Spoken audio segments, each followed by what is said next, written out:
Friends, this is lucky from Maxbhi.com। Friends, क्या आपके Samsung Galaxy J4 का display combo folder damage हो गया है? Worried of high repair cost of your smartphone?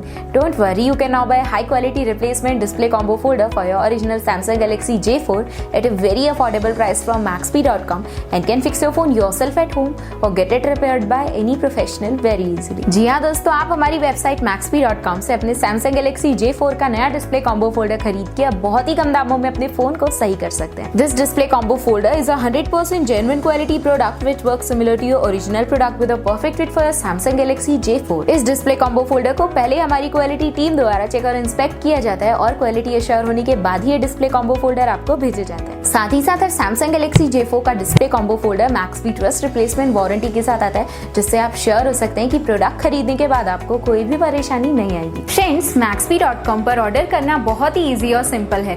हमारी website Maxbhi.com पर अपने प्रोडक्ट को सर्च करें और प्रोडक्ट पेज पर जाकर बाय नाउ पर क्लिक करें, अपना नाम, मोबाइल, एड्रेस फिल करें और ऑर्डर पर क्लिक करें। ऑर्डर क्लिक करने के बाद आप हमारे सुपर सिक्योर पेमेंट पेज पर आ जाएंगे, जहां आप ऑलमोस्ट हर तरह से पेमेंट कर सकते हैं, जैसे कि यूपीआई, नेट बैंकिंग, क्रेडिट और debit cards, wallets etcetera. Once your payment is done and your order is processed, it will be safely packed and dispatched within 1 or 2 days। और हाँ गाइस, शिपिंग बिल्कुल free है, so you just have to pay for the product and nothing else। आपके order की सारी updates और tracking details regularly आपको आपके ईमेल और फोन पर भेजी जाएगी, जिससे आप अपने ऑर्डर का स्टेटस जान सकते हैं। Maxbhi.com पिछले 6 सालों में अपने हजारों हैप्पी कस्टमर्स को फोन पार्ट्स डिलीवर कर चुका है और ये गिनती डेली बढ़ रही है। सो वेट मत करिए, अभी ऑर्डर करें और चल रहे special cashback and heavy discounts का फायदा उठा के अपने फोन में लगवाएं बेहतर क्वालिटी पार्ट्स, वो भी कम दामों में।